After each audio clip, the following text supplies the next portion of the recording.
Well, as much as Texas Tech and Baylor love to throw the football, both teams are actually running it very well for two reasons. They want to create either a numbers advantage in the box to be able to run the football or one-on-ones on the perimeter to be able to create those big plays in the passing game, and they do this by formation. So as we take a look right now at this, you're going to count the guys in the box versus TCU.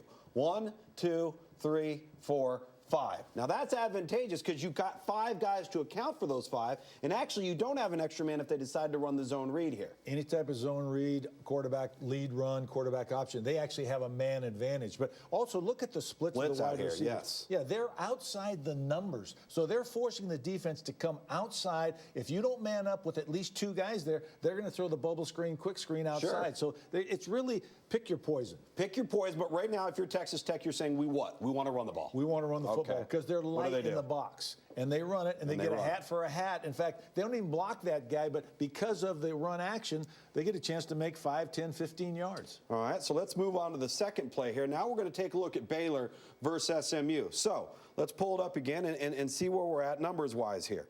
So we're going to, right now, this is Seth Russell. He's going to look at 1, 2, 3, 4, 5, 6, okay? And he's keying this safety right here. If he starts walking into the box, now he doesn't have a numbers advantage. Right now he does because he's got, what, 6 up front to block him, correct? Right. All right. Except this guy's cheating inside and this guy's coming down. You'll see what they do. But these two here, but again, look at the spread.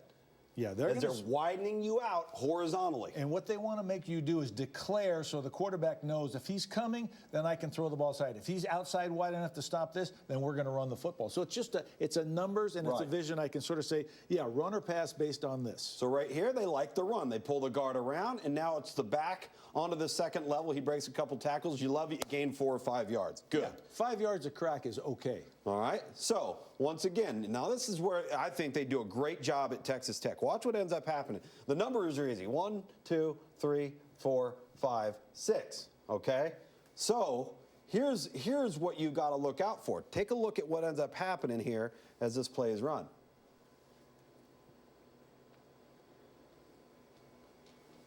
Six is okay. Again, if you run that back for 1 second, if we just look at where are they running the ball and where's the 6th guy, he's really out here. Yes. So they're going to block everybody inside if they need to, and you'll say they all step onside, and it's just a zone play. It's a very simple zone play, read, and this read just freezes these guys enough for the back to get up, the tackle to get up on him inside. And they've got a hat for a hat. They're not going to block the end man on the line of scrimmage. Just let him go. Now look how it affects these two here. All right, so now you're taking this 6th defender, as you referenced, out of the play with this action down to the bottom, so now you have the numbers advantage. And they have to respect the bubble screen, quick screen outside. And they're actually running away from the potential ball carrier. And if he makes a move, he's off to the races. All right, so let's move it on to the next play. You take a look here at Baylor once again. So we've counted this defenders. We've seen this exact same setup. Now, you see Seth Russell here? He's coming up. He's changing things, and he's changing things because of this defender right here. He's starting to look at him and saying, well, wait a minute. He brings a 7th guy into the box. We don't have the hats to be able to block that. But what we do have is one-on-one out here. And one-on-one to here. But look at this, too.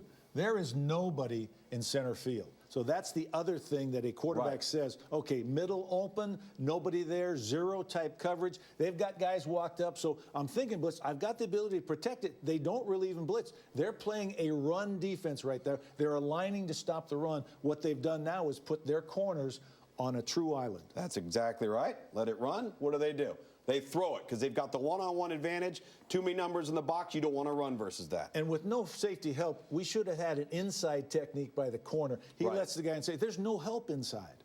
All right, so now we're going to go back here to Texas Tech, and we're going to see everybody lined up across the board. We still count what? We count 5 in the box, or 6 in the box, but really, what? 7. 6 in the box and a safety creeping up. So you're anticipating some type of blitz, run defense, or whatever the case may be. It looks like he audible or checked to something. But now watch the construction of this. They're going outside, and watch at that point right there. They've got a deep guy here, and here's a safety in the middle of the field that cannot play both. If we go back and look at the quarterback at the start of this play, he actually is looking straight down the middle of the field. As he drops, watch his head. Now watch his head as he gets the ball, and watch where he looks. Just watch this right there. See where he's looking? Straight down the middle of the field. And then he comes over here. Exactly. And he says, okay, I've got wide side of the field. This is the most room, the farthest away from the safety. That's where I'm going to throw it. Now, it's a great throw and a great catch. Yeah, and you're not always going to be running wide open. You're going to have to make a play, but you're figuring, hey, if we're one-on-one, we're going to make that play. Exactly. That's the mindset right there at Texas Tech. So let's move on to the last play right here. Now, this was the first play of the game versus SMU, okay? So, again, watch this defender right here. He's going to be there. He's going to take, and he's going to walk up in here. So right off the bat, right now, the quarterback, he's alerted that he's got this one-on-one matchup with what, Coach? Nobody in the middle of the field. Exactly. And you got a 7-man front with no safety deep. So I'm thinking, hey, they're protecting the run. They're coming after us. I'm going to get my one-on-one matchup somewhere. Where do I have it? Let's find it. I've got the protection. A little play fake here helps bring the linebackers and safety up even more.